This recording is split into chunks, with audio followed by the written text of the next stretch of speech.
The future of Springbok rugby looks promising. We are presently back-to-back Rugby World Cup champions. The Boks also hold the Rugby Championship, Freedom Cup, Mandela Plate and Qatar Airways Cup.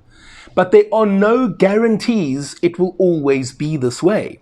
And so in this episode, you are going to get a front row seat to the latest goings-on in the Junior Springbok camp.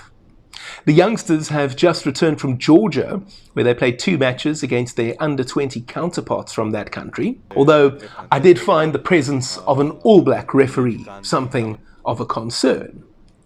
Just kidding. The boys did well, winning both internationals. There was also a third game against a local club side. Coach Kevin Foot took a group of 30 players over to Georgia. Now, it's been a long time since South Africa won the Under-20 World Championship. 2012 is 13 years ago, and it has felt in recent years as if the boys have gone backwards. Now, obviously, that's not pound for pound, because the team is not the same every year. But England and France do seem to be producing better youngsters each year, and eventually that is going to bleed into the senior side. And it's a good thing SA Rugby is doing something to arrest the slide. They have brought back certain development programs that were paused at around the time of COVID, for example. And they are taking the under-20s seriously. I'm of the view that if we take anything in rugby seriously in South Africa, then we will prove to be successful. In previous years, the under-20s basically got together in and around the time of the World Championship and then had a couple of weeks worth of training and then hope for the best. What put us in trouble was the fact that our under-20 counterparts in Europe are now playing in a 6 nations designed specifically for the age group category. Thankfully, last year, we saw the introduction of an under-20 rugby championship. The extra time together in a competition, as well as a tour like this one to Georgia, is really about fine-tuning things like set pieces, tactical nuances like kicking, running lines, and defensive patterns. Otherwise, you're effectively picking a barbarians team and saying, go out there, give it a go, and let's see if we're good enough to win. So something I'm keen to watch is our line-out, mauls, and maul defense. These are 3 areas that Coach Foot has specifically singled out that they are working on. So the Junior Springboks won the first international against Georgia, 38-27. The players who particularly impressed me were Locks, Heinrich Tron, Morne Venter, blindside flank Yabo Nzamela, because you know how much I love a loose forward, and this kid looks tremendous, I might add. Scrum half Zeke January, outside centre Dominic Malchas, and fullback Guillermo Mentu. Now, it was far from perfect. I think the boys will need to work on their discipline and overall defence. But they did win all 3 games. 27-12 was the score in the second international. And it was great to see in that second game that the boys actually had proper rugby jerseys to wear. Who knows what was going on in the previous match. But I think just this time together, plus the camps in Stellenbosch, is going to go a really long way towards helping this team gel.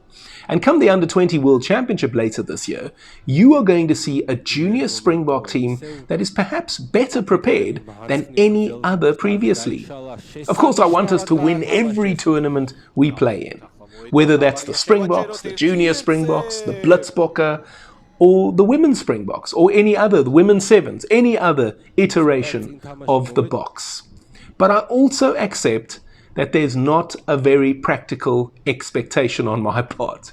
The other teams also have good players, sometimes better players, and it shows from time to time.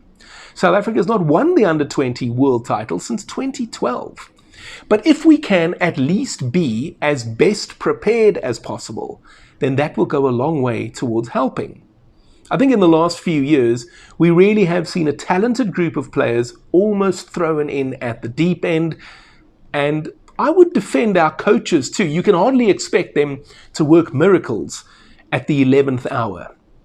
Right, so next up, for our boys is the Under-20 Rugby Championship. That's against Argentina, Australia, and New Zealand. And then the actual Under-20 World Championship. That's going to be taking place in Italy this year. I'm not yet at a point where I feel confident saying that we'll win it, but I'm certainly feeling a lot better about things, especially compared to previous years. How do you feel about our Junior Boks? Do you watch their matches? Did you watch their matches against Georgia? And what did you make of them? Let me know in the comment section down below. And while you're down there, you might want to consider giving me a super thanks.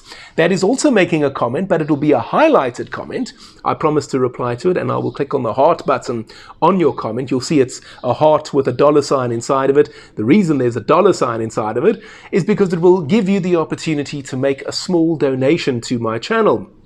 I would love to do this full-time, guys, and one way that you can help me to do that is to make this channel fan-funded. So if you want to help me out there, it starts from a minimum of $1, not Namibian dollars.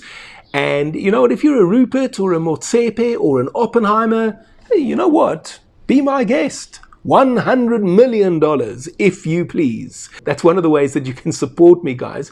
I would also love to go to the Rugby World Cup in 2027 and cover the tournament for you from down under with daily coverage. And you know what? By supporting me in a financial manner, you can help to make that a reality. If you're not yet ready to support me in that manner, you can also just click on the regular like button, or you know what? Why don't you just crock roll that thing? You can also subscribe to the channel if you haven't already done so. Another way that you can support me is by heading on over to my Patreon page, where you can begin supporting me from $5 per month. If you feel that that is something that you would like to do, check out this video over here where I explain in detail what benefits you will get from supporting me via Patreon. Another video I'd like you to check out is my 2007 Rugby World Cup review with Springbok team manager at the time, Zola Yeye. He talks about the France-stained disciplinary matter, how President Thabo Mbeki wanted to discipline the Boks after they actually won the trophy. And he also talks about how many people questioned his qualifications when in actual fact, he was overqualified. Check that video out over here. I promise it's a fascinating discussion, and I will speak to you next time.